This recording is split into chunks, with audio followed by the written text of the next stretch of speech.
तपस्वी आचार्य गुरुदेव सन्मत सदगुरु महाराज की। प्राकृत ज्ञान केशी चतुर्पटाधीश आचार्य गुरुदेव सुनील सदगुरु महाराज की। ज्ञान चिंतामणि प्रथम गणनी हारिका रत्न विजयमती माता जी की। गणनी हारिका विमल प्रभा माता जी की। द्वादशांग सरस्वती जिनवाणी माता की। अष्टानिका महापर्व की। कई नवुं जोईए तो मन में विकल्प थाय कि आवुं केम। बधा गुजराती छो ने अने स्वाभाविक तमे बधा समझी शको छो ए वस्तुने कि आपणे रूटीन में क्यांय जोयुं ना होय अने क्यांयक अचानक जोवा मळे। अत्यारे तो टीवी मीडिया थी कंईक कंईक कोईक वार जोवा मळे पण छतां पण मन विकल्प थाय कि आवुं केम हशे। तमने थाय छे ने आवुं जे वात करूं छुं ए माटे विकल्प कि अमे लोग આવી રીતે नॉर्मली रहीए छीए अने जेनी चरणमां तमे बैठा छो, जेमना श्रवण माटे तमे आव्या पहोंच्या छो अहींया, ए एवा केम रहता हशे। तमने केटलो विकल्प थयो छे कि नहीं कि निर्ग्रंथ केम छे। पण कोई बी कार्यना पाछळ कंईकनुं कंईक कारण होय। जिनेन्द्र भगवंतनो आदेशनी परिपालना करवा माटे ए प्रकारनी व्यवस्था कि अमारे तपस्या करवी छे, कर्मना क्षय करवा छे तो कर्मने क्षय करवा माटे केवी रीतनुं आचरण करवुं ए आचरणनी व्यवस्था, तपस्यानी व्यवस्था ए प्रकारे कि जे पण मनुष्य मानव दीक्षा ने संयम ने धारण करे तो एने निर्वस्त्र निर्ग्रंथ यानी सर्व परिग्रहोथी रहित रहेवुं पड़े। एना शरीर पर कोई पण वस्त्र न होय अने ए व्यवस्था तमे अहींया साक्षात जोवो छो। निर्ग्रंथता धारण करवी एटले निर्विकारता धारण थाय। निर्विकारता निर्दोष बाळक में होय। नाना जे बाळको होय नाना ए आपणे जोईए छीए घणीवार घरमां एवी रीते फरता होय छे कारण के निर्दोष होय छे, निर्विकार होय छे अने ए निर्विकार व्यवस्था ज्यारे अमारा विचारोमां आचरणमां परिणामोमां बने त्यारे आ अवस्था धारण थाय। आ अवस्था धारण करवा माटे एटली निर्दोषता बालक वस्त व्यवस्था अमारा परिणामोमां निर्दोषचर्या करवा माटे बने अने ए साक्षात तमे अहींया बेटा जोई रह्या छो, निहारी रह्या छो। ए व्यवस्था अमारी निर्दोषतानी छे। वस्त्र धारण नहीं करवानो अने एटला आटले पर्याप्त नथी। अमारा जे संत होय ए 24 कलाकमां एक वार जेनोने महाव्रतने धारण कर्या, संयम ने धारण कर्यो, 24 कलाकमां एक वार आहार ग्रहण करे। केटली वार ले? तमे तो वारंवार केवुं होय तमारुं रूटीन होय आहार पाणी अने भोजन पाणी कंई पण लेवुं होय ए एक ज वार लेवानुं अने ए पण पोते उठाईने नहीं लेवानुं। घरमां फ्रीज खोली सामे जे कंई वस्तु देखाय नाસ્તાના ડબ્બા खोली आपणे शुं करीए लई लो ने तमे बधा। पण अहींया संतोनी चर्या एवी चर्या छे कि ए श्रावक एमनो પડગાહણ विधि करे। तमे अहींया तमने ए पण जोवा मळशे પડગાહણ विधि करे अने ए ध्यान एमनो પડગાહણ थाय। ए ચોકામાં પહોંચ્યા પછી શ્રાવક બંધુ यानी કે जे आहार आपवावाळा मतलब भोजन करावा माटे जे श्रावक बंधु होय एमना करपुटमां एमने कोई पात्रमां पण आहार नहीं ले, वासणमां पण नहीं ले। केमां ले?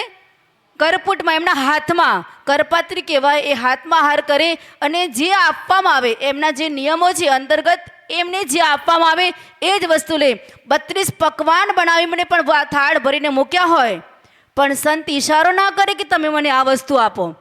एमने बताव्या बी होय જ્યારે થાળ બતાવે ત્યારે બધી વસ્તુ બતાવવામાં આવી હોય પણ જ્યાં સુધી એમના કરપુટમાં એમના હાથમાં એ વસ્તુ ન આવે કેટલા પણ તમારા થાળમાં ભરેલા વસ્તુ પદાર્થ બનાવ્યા હોય એ પડી રહે પણ એ ઈશારો કરે નહીં કે તમે મને આ વસ્તુ એવી કઠિન સાધના કરે એકવાર। અને આજનો તો અહીંયા જેટલા બી સંત બેઠા છે બધા સંતોનો અમારા ગુરુદેવનો બધાનો કેવો ઉપવાસ છે એટલે કાલે જે સવારે આહાર કરેલો ગઈકાલે આહાર કરેલો ત્યારથી તે આજે ઉપવાસ છે ને આવતીકાલે જ્યારે એમનો ચર્યાનો સમય થશે એ ત્યાં સુધી એને 48 ઉપવાસ છે। એવી ઉપવાસની સાધના હોય અને એ પછી પણ એમનું ભૂમિશયન હોય। ક્યાં સૂઈ જાય સંતો?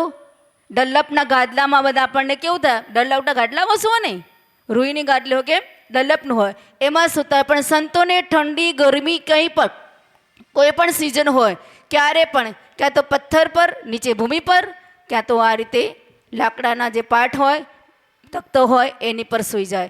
एने एवी रीते एमनी થકાનને, શરીરને જે થાક લાગ્યો હોય દિવસભરની સાધના કરતાં કરતાં, એ જ થાકને દૂર કરવા માટે થોડો વિશ્રામ કરવાનો અને પાછું પ્રાતઃકાલે બ્રહ્મ મુહૂર્તમાં ઉઠીને એમની પોતાની સાધનામાં સંલગ્ન થઈ જાય. પછી શું કરે? પદવિહાર કરે. પદવિહાર કરીને ચાલી ચાલીને દરેક ગામમાં જવાનું. સ્કૂલમાં તમે ઘરેથી નીકળો તો કેવું, તમારે ઘરની બહાર કે તમારી સોસાયટીની બાજુમાં ક્યાંય ને ક્યાંય તમારી ગાડી વેન જે હોય બધું આવી જાય ને લેવા માટે, ક્યાં તો ઘરની ગાડી તમને મૂકવા માટે આવે. પણ અહીંયા પદવિહાર કરવાનો પણ મુખ્ય લક્ષ્ય જે છે એમના જીવોની વિરાધના ના થાય. આપણે જ્યારે ગાડીમાં જઈએ, નોર્મલી ચાલતા પણ હોય ને, ચાલતા ચાલતા જો નીચે જોઈને ભૂમિ જોઈને ચાલીએ નહીં તો કેટલા જીવોની વિરાધના થઈ જાય એ આ તમે પણ સમજી શકો. કીડી મકોડા યાદી કોઈ પણ નાના જીવ હોય એ તો મરી જાય, આપણને દેખાય પણ નહીં. દેખાય ગયે? કેટલું તમે રમતા હોય, દોડતા દોડતા જતા હોય તો તમને કંઈ દેખાય છે નીચે કેટલા જીવ મરી ગયા? અને જીવોની વિરાધના ના થાય, જીવોની હિંસા ના થાય, એ ઉત્તમ પરિણામ, એ ઉત્તમ ભાવના સાથે સંત પોતાનું આચરણ કરતા હોય. એટલા માટે એ પદ વિહાર કરે. કારણ કે ગાડીમાં જાય તો ગાડીના નીચે કેટલા જીવોની વિરાધના થઈ જાય એ દેખાય જ નહીં. એટલા માટે એમને પદ વિહાર કરવાનો હોય. અને પદ વિહારી કોઈ પણ જગ્યાએ જવાનું હોય એમની જેટલી તાકાત હોય એટલું ચાલીને જાય. ગાડીમાં સફર કરીને તમે આવ્યા હોય, જ્યારે રાજકોટમાં રહ્યો છો તમે, અહીંયા દિલ્હીથી તમે સફર કરીને રાજકોટ પહોંચ્યા અને ઘરે પહોંચ્યા અને ઘરમાં કોઈએ વાત કરી કે ચલો જલ્દી ફટાફટ જમવા બેસી જાઓ, તો આપણો શું શબ્દ નીકળે? અરે હમણાં થાકીને આવ્યો છું, આટલી લાંબી જર્ની કરી આવ્યો છું, હું બહુ થાકી ગયો છું, થોડી વાર બેસો, મને વિશ્રામ કરવા દો. બોલો કે નહીં બોલો? અને જમવા બેઠા હોય તો મને શાંતિ તો જમાડ નહીં. કેટલો રગવા કરે છે, કેટલું જલ્દી કરે છે, હું કેટલો થાકી ગયો છું, આટલી લાંબી જર્ની કરી હોય તો સ્વાભાવિક મને થાકી જવાય. તમે વિચાર કરો, ચિંતન કરો કે તમે ગાડીમાં, ફ્લાઇટમાં, ટ્રેનમાં આવ્યા છો, છતાં પણ તમને તમારા શરીરને થાકનો અનુભવ થાય છે. અને જે સંત માત્ર એમના બે પગના માધ્યમથી પદ વિહાર કરીને કોઈ પણ જગ્યાએ ચાલે અને ચાલીને ગયા પછી પણ ત્યાં પોતાની ચર્યામાં સંલગ્ન હોય. અને અમારા નિર્ગ્રંથ સંત, અમારા ગુરુદેવ यहाँ જે બેઠા છે, એ જ્યારે આહાર માટે પણ પહોંચે ત્યારે ઊભા ઊભા આહાર કરે. કેવી રીતે કરે?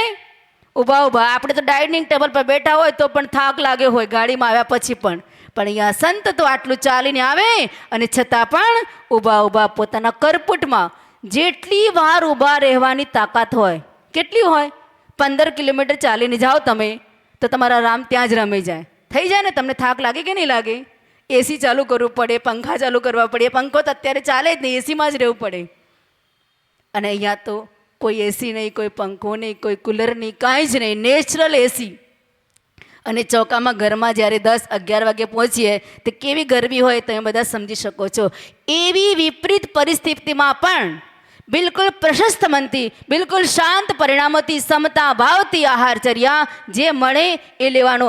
આહાર લેતા લેતા પણ यदि કઈ વસ્તુ હાથમાં કોઈ પદાર્થ આપ્યો હોય અને એની અંદર એ વસ્તુમાં કદાચ કોઈ વાળ આવી જાય, કોઈ જીવ આવી જાય, એવે મારી જે 32 અંતર એ વસ્તુ કોઈ આવી જાય તો હાથમાં અને મોઢામાં પણ ગ્રાસ હોય.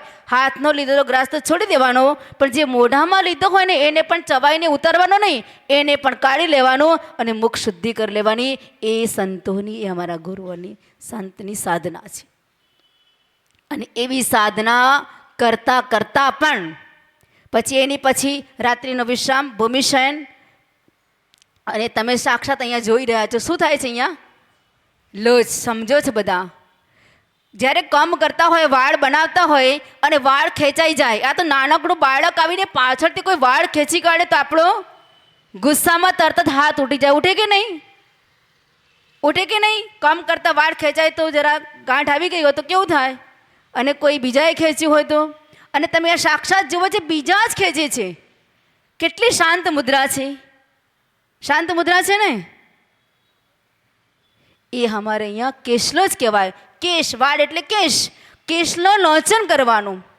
જ્યારે દીક્ષાના બી સંસ્કાર આપે ને તો સર્વપ્રથમ કેશલો જ કરવામાં આવે. કેશલો જ કર્યા પછી, કારણ કેશલો જ કરવાની વ્યવસ્થા એવી છે કે यदि કેશલો જ ના કરે, વાળ કાઢે નહીં તો એના અંદર વાળમાં શું થઈ જાય? અમારે સફાઈ બી કરવાની. સ્નાન ના કરતા હોય, સૌથી પહેલી વસ્તુ શું છે? અસ્નાન ગુણગુર છે. સ્નાન કરે નહીં. જેટલા બેઠા છે અહીંયા સ્નાન ના કરે. તમને લોકોને ગિલ્ટની ફિલિંગ થશે કે કેવું ગંદુ કહેવાય, એવું લાગે ને? પણ જે બ્રહ્મચર્ય વ્રતધારી હોય, શુદ્ધ આચરણ કરતા હોય એમને સ્નાનની આવશ્યકતા નથી હોતી. એટલા માટે સ્નાન કરે નહીં. એ સ્નાન ના કરે એટલે એમને માથામાં પણ શું વાળ હોય તો વાળોમાં જીવ ઉત્પન્ન થવાની, પરસેવો તો થાય તો જીવ ઉત્પન્ન થવાની, લીક જુ આદિ થઈ જવાની સંભાવનાઓ હોય. એટલે આગમનો જીનવાણી કેવલી ભગવાનનો આદેશ છે કે 2 મહિના પછી અને 4 મહિનાની અંદર, એટલે 2, 3 ને 4 એની અંતર્ગત કેશલો જ કરી દેવાનો. અમારા આચાર્ય ભગવંત 2 મહિના પછી જ કરી દે છે, એટલે ઉત્તમ કેશલો જ કરે છે આચાર્ય ભગવંત. અને બીજા બધા સાધક છે એમને એમની અનુકૂળ થાય, પણ 4 મહિનાની અંદર અંદર કમ્પલસરી કરવો પડે. ભક્ત લોક તો ચાહે તો પૈસાથી નાઈ જોડે ભાડાની જોડે કરાવી શકાવે હે ને, પણ સાધુ અમારા અયાચક વૃત્તિના ધારી કોઈની સામે હાથ લાંબો કરવો પડે, કોઈને કહેવું પડે કે અમારો સમય થઈ ગયો છે, એ વસ્તુ નહીં. અને જીવોની વિરાધના ના થાય એ લક્ષ્યમાં રાખીને પોતાના હાથે યા તો અમારા સંત એકબીજાનું બધાનું આવી રીતે કેશલોચન કરી દેતા હોય. જે કેશલોચન થઈ ગયો એટલે કોઈ વસ્તુ છે જ નહીં એમની જોડે, અને પછી એમનું એ પ્રકારની ચર્યા કરતાં કરતાં જ્યારે જીવનયાપન કરે છે. અને તમે જેમની શરણમાં, જેમની ચરણમાં સાક્ષાત બેઠા થયા અમારા આચાર્ય ભગવંત સુનિલ સાગર ગુરુદેવ, શક્ય છે કે એમની ઉંમર પાર કરવામાં તમારામાં બી કોઈ યુવક બાકી નહીં હોય, બહુ નજદીકમાં જશે. 18 વર્ષની ઉંમર, કેટલી વર્ષની ઉંમર? 18 વર્ષની ઉંમરમાં આ મહાવ્રતને ધારણ કરી લીધું છે. કોઈ અહીંયા 18 વર્ષનું પાર કરવામાં જે વધારે દૂર નહીં હોય, 15 વર્ષના તો કમસે કમ હશે જ છો ને, તો બહુ ઉંમર ફરક નથી ઉંમરનો. એટલી નાની ઉંમરમાં મહાવ્રતને ધારણ કર્યું તો સમજો તમે કે 18-19 વર્ષમાં મહાવ્રત ધારણ કર્યું તો એ પરિણામ, આ માર્ગમાં જવાના પરિણામ ક્યારે બન્યા હશે? એ પૂર્વ બની ગયા હશે ને. એટલી દ્રઢતા ક્યારે બની હશે? એના પહેલાં જ બની ગઈ હશે ને. એટલી દ્રઢતા બનવી, એ માર્ગમાં અગ્રેસર થવું અને એ પદ ધારણ કરવું એ મહાન કઠિન વસ્તુ છે. છતાં પણ કઠિન ચર્યાને આપની સામે દેખો છો એમને પાર કર્યું છે, અને સાક્ષાત એમને સાધનાના માર્ગ પર વધીને, તમે બધા કંઈ ભણતા હોય સ્કૂલોમાં તો તમારો જે 8 સબ્જેક્ટ હોય, 6 સબ્જેક્ટ હોય તો બધું યાદ કરવાનું હોય ને, તો કેટલું હોય. અમારા જીવનમાં બી જે સબ્જેક્ટ હોય એમાં ગુરુદેવને જે અમારે ગાથાઓ કહેવાય, ગ્રંથો જે હોય એમાં ગાથાઓ હોય, તમે શ્લોક જેવો હોય ને એવી રીતે ગાથા હોય તો 10,000થી વધારે એમને ગાથાઓ કંઠસ્થ છે. ક્યારે પણ કોઈ પણ અચાનક બી કંઈ વિષય નીકળે તો યાદ ના કરવું પડે કે આ કયા ગ્રંથનું છે, ગ્રંથનું નામ બોલીને કંઠસ્થ ગાથાઓને પણ સમજાવે. અને જે બધા સાધકો બેઠા છે ને, એક ઘરના નથી, એક પરિવારના નથી. એક પરિવારને સંભાળવું હોય તો કેટલું મુશ્કેલ હોય, મુશ્કેલ થાય કે નહીં? હવે આજકાલના છોકરાઓ કેવા શોર્ટ ટેમ્પર કેવા હોય, કોઈનું સાંભળે નહીં, તરત જ મોઢું ફૂલી જાય.